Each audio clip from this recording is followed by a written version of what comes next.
In this video, I'm gonna show you how you can verify your Skrill account. Let's get started. First and foremost, go to your Google and type Skrill.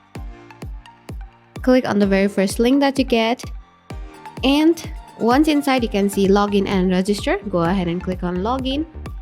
Well, if you have not registered already and created your account, you can just directly click on register and then create your account. And if you have any issues, I've made the video on that topic as well, and I'm gonna put the link in the description down below.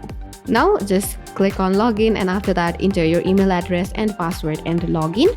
After that you will see something like this. Here you can just go ahead and click on pay online, and there just go ahead and click on get started.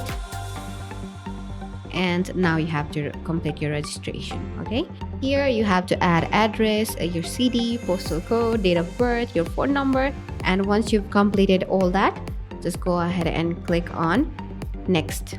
And now this Skrill will send you the 6-digit code in your text number, and just wait for it. After you get it, just enter that and click on verify. And once you do that, your verification will be successful, your account will be verified.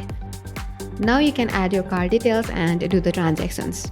Well, in this way you can, and once inside you can see login and register. Go ahead and click on login.